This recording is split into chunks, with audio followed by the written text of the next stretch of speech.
Guys અમારા જેનિશભાઈને આખો દિવસ કશું જ નહીં થતું. રાત પડે ને મારે સુવાનો ટાઈમ થાય ને ત્યારે એને પેટમાં દુખે અને પગમાં દુખે. તો ગાઈસ જો એસી માંથી અમે આ જારી કાઢી છે, કેટલી ગંદી છે. ઓહો હો હો. પણ જેનિશ આપને ભાઈને એકવાર તો આપ બેટા. જેનિશ ભાઈને આપ બેટ. તો શું થઈ ગયું? ગુડ મોર્નિંગ, રાધે રાધે, જય શ્રી કૃષ્ણ. તો ગાઈસ આજે તો અમારા લલ્લાભાઈને મસ્ત મજાના નવડાઈ ધોવડાઈને રેડી કરી દીધા છે. હું પણ આજે જલ્દી ફ્રી થઈ ગઈ છું અને અમારા લલ્લાભાઈને બી મસ્ત મજાના નવડાઈ ધોવડાઈને રેડી કરી દીધા છે. હવે અત્યારે રસોઈ બનાવવાનો ટાઈમ થઈ ગયો છે તો કશું જ શાક નથી ફ્રીજમાં. તો અમારા રાજાજીને મસ્ત એમના જગ્યાએ સ્થાપન કરીને પછી હું શાકભાજી લઈ આવું. તો ચાલો બધું શાક લઈને ફટાફટ આવી ગઈ છું. હવે રસોઈ બનાવું અને ખમણ પણ લેતી આવી છું અમારા લડ્ડુ ગોપાલને ધરાવવા માટે. અને મારા પણ ફેવરેટ છે એટલે ચાલો પહેલાં ખમણ ખાઈએ ને પછી બધી રસોઈ બનાવીએ. બધું જ શાક લઈ આવી છું. પરવર લાવી, વટાણા, રીંગણ, ડુંગળી, ફણસી, કેપ્સિકમ, લસણ, ફ્લાવર, કેળા અને 50 રૂપિયાના ખમણ લઈ આવી છું. તેની રસોઈ બનાવીએ. બહુ મોડું થઈ ગયું છે. હજી મારે વિડીયો બી એડિટિંગ કરવાનો છે, 1 વાગે અપલોડ કરવાનો છે.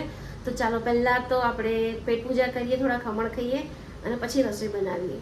તો ગાઈસ લંચની તૈયારી કરી દીધી છે. દક્ષુભાઈ આવ્યા નથી. દક્ષુભાઈને આવતા પહેલાં મારે બધું જ રેડી રાખવું પડે. જમવાનું બધું અહીંયા હાજર હોવું જોઈએ એટલે એ ભાઈ આવીને તરત મસ્ત મજાના હેન્ડ વોશ કરીને તરત જમવા બેસી જાય. જો અહીંયા મેં જમવાનું રેડી ન રાખ્યું હોય તો ધમ પછાડા કરે. હમણાં તૈયારી જ છે, બસ 1-2 મિનિટમાં જ વાર. આયો જો આઈ જો તો કેટલા હસતો હસતો આવે છે. કેમ ભાઈ આટલું બધું હસવું આવે છે? અરે ભાઈ સાહેબ આટલું બધું હસવું કેમ આવે છે?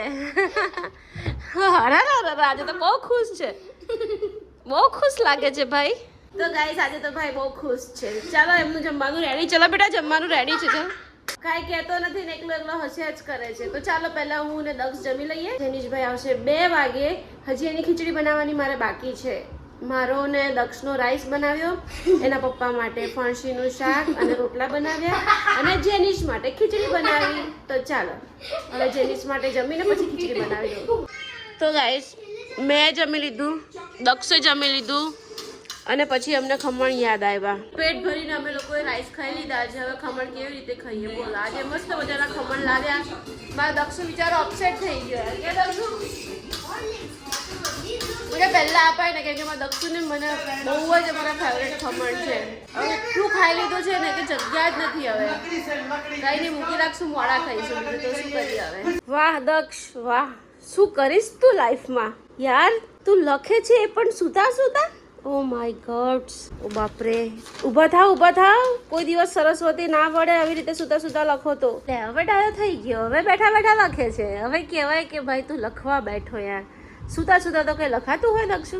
ઓ લખાય, શું લખાય? સુઈ ના જતો હોય ને તો બહુ મારીશ. વેલકમ. આવો ભાઈ. આવીને તરત જ ક્યાં નજર છે ભાઈની? બેડ ઉપર. મેં તારી માટે ચીચી, તને સુગંધી આવી ગઈ તારી માટે ખીચી બનાવી? ઓ બાપે, આવીને તરત બેટ લઈ લેવાનો દીકો. હે ઓ ભાઈ જવાબ તો આપો મમ્માને. ઓ ભાઈ તારે પેપર છે, કેમ આમ પડ્યો રહે છે ફોન લઈને? દક્ષુ આવું ના ચાલે બેટા. થોડીક તો શરમ કર. આટલો મોટો થયો બેટા, 4થામાં આવ્યો, હવે તો ભણ ના. ચૂપ નહીં, અત્યારે નહીં બેટા. અત્યારે બધા સૂતા હોય, બપોરે આમ બોલ ન રમાય. લલ્લા પ્લીઝ. ના નહીં. અરે યાર મારા લડ્ડુનો હેર બહુ મસ્ત લાગે છે પણ આ છોકરો રહેવા જ નથી દેતો. જો કાઢીને ફેંકી દીધા મારા લડ્ડુના હેર. બહુ મસ્ત લાગે. ના રહેવા દે યાર. કેમ ફેંકી દે છે? મસ્ત લાગે યાર મારા લડ્ડુને. જો હવે કેવો લડ્ડુ સૂનો થઈ ગયો મારો. નહીં ચાલો જ લાગતો લડ્ડુ. કચ્ચી થાય પાછું, કચ્ચી નહીં. ચીચી નહીં ખલાવ. ભાગશે. બાય. રાધે રાધે. બાય. પેલો સ્ટીલનો બોટલ પડી જશે. રહેવા દે. એને હેરાન ના કરીશ. એને હેરાન ના કર. તો ગાઈસ જો ટ્યુશન જાય છે, બેગ નીચે મૂકી છે અને ભાઈ મોબાઈલ યુઝ કરતા કરતા ટ્યુશન જાય છે. દક્ષુભાઈ ક્રિકેટ રમતા રમતા તરસ્યા થઈ ગયા તો હું ઉપર જઈને પાણી લઈ આવી. હવે ભાઈ પાણી પીવે છે. જેનુભાઈ તમારું બેટનું ચેકિંગ કર્યું? કેવું ચાલે છે? સારું? કેમ એકદમ ગંદુ? જેનું એકદમ ગંદુ એવું કે છે? હોય હવે તને ગંદુ લાગે, એને થોડી લાગે. ભાઈ ના આપ પીવા, ભાઈ ના આપ. પકડો, લાવો, પકડાવો સીધો. હાલ ને હવે પણ જેનીસ આપને ભાઈ ને એકવાર તો આપ બેટા. જેનીસ ભાઈ ને આપ બેટ. એવું શું કરે? તારો ભાઈ જ છે ને, આપને બેટ રમવા એને. તો શું થઈ ગયું? તો ગાઈસ છોકરાઓ મસ્ત સામે ક્રિકેટ રમી રહ્યા છે અને હું મસ્ત ચાલી રહી છું. અમારા આખા સોસાયટીના 2 રાઉન્ડ માર્યા. તો હવે આજથી મેં ચાલવાનું ચાલુ કર્યું છે. ચાલવું જ પડશે, શરીર સાચવવા માટે તો ચાલવું જ પડશે. તો ચાલો હવે ફટાફટ ઉપર જઈને રસોઈ બનાવું. તો આજે ડિનરમાં બનાવ્યું છે પ્રતિકના એકલા માટે સેવ ટામેટાનું શાક, અમારી માટે ભાખરી છે, એમની માટે જુવારનો રોટલો છે અને અમારા જેનીશભાઈ ખાશે આજે ગોળ ને ભાખરી. અમારા દક્ષુ પણ બેસી ગયા છે ગોળ ભાખરી ખાવા. હવે અમારા જેનીશભાઈ પણ ખાશે ગોળ ભાખરી. છાશ આપું? ઓ બાપરે, જાતે ખાશો કે મમ્મા ખવડાવે? અમારા જેનીશભાઈ રાત્રે સૂઈ જાય ને તો પણ બેટ લઈને સૂઈ જાય, જમવા બેઠા તો પણ બેટ લઈને બેઠા, અત્યારે મોબાઈલ જોવે છે તો પણ બેટ લઈને જ મોબાઈલ જોવે છે. કોણ લઈ જશે જેનું તારું બેટ? તો કેમ બેટ લઈને ફરે છે? હે જેનું? તો બેટ લઈને કેમ ફરે છે એમ કહું.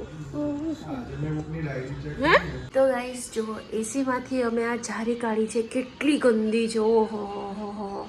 પછી એસીમાં હવા ન જ આવે ને પ્રતિક. હવે અત્યારે હું આ ધોઈ નાખું મસ્ત અને પછી ફિટ કરી દઉં. જો કેટલી ગંદી છે ને પ્રતિક એસી આખી ખોલી. બોલો આ જારી કાઢવા માટે બહુ જ ગંદી જારી છે. હવે ફટાફટ હું ધોઈ નાખું અને અમારા દક્ષુભાઈ મસ્ત સૂઈ ગયા છે અને મારે હજી ઢગલો વાસણ ઘસવાના પડ્યા છે. ઢગલો વાસણ ઘસીને આજે તો બહુ જ વાસણ છે. ખબર નહીં કેવી રીતે આટલા બધા વાસણ થયા. એટલી મેં રસોઈ બી નથી બનાવી, ખાલી સેવ ટામેટાનું શાક, ભાખરી અને રોટલા જ બનાવ્યા છે તો પણ આટલા બધા વાસણ છે. બોલો, પણ બપોરે ચા નાસ્તો કર્યા હોય ને એના પર છે. તો ચલો પહેલાં જારી આપણે ધોઈ નાખીએ અને પછી અંદર ફિટ કરીએ. અત્યારે એસી બંધ કરીને ખોલી નાખ્યું છે પ્રતિકે. તો ગાઈસ જો મસ્ત ધોઈ નાખી છે. કેટલી ક્લીન થઈ ગઈ. પહેલાં કેવી હતી અત્યારે કેવી મસ્ત થઈ ગઈ. પછી એસીમાં હવા જ નહોતી આવતી અને પછી છોકરાઓને પણ શરદી નહોતી મળતી. એટલે મસ્ત ધોઈને હવે પ્રતિક ફિટ કરે છે. જાતે જ સર્વિસ કરવાનું ભાઈ બધું. ફિટ કરી દીધી પ્રતિકે સરસ મજાની. તો ગાઈસ અમારા લડ્ડુ ગોપાલને પણ મસ્ત સુવડાવી દીધા છે. જો મસ્ત મજાના સૂઈ ગયા છે અમારા રાજા. ચલો રાધે રાધે, સૂઈ જાઓ હા બેટા, સવારે મળીએ. તો ગાઈસ અમારા જેનીશભાઈને આખો દિવસ કશું જ નહીં થતું. રાત પડે ને મારે સુવાનો ટાઈમ થાય ને ત્યારે એને પેટમાં દુખે અને પગમાં દુખે. તો ગાઈસ ચલો જમી લીધું છે. દક્ષુભાઈ સૂઈ ગયા છે. જેનીશભાઈ અહીંયા મોબાઈલ જોયો છે. પ્રતિક કોકની સાથે ફોનમાં વાતો કરે છે અને હું ઢગલો વાસણ ઘસીને હું પણ સૂઈ જઈશ. તો આજનો બ્લોગ પસંદ આવ્યો હોય તો ચેનલને સબસ્ક્રાઈબ કરજો, લાઈક કરજો અને પ્યારી પ્યારી કોમેન્ટ પણ કરજો.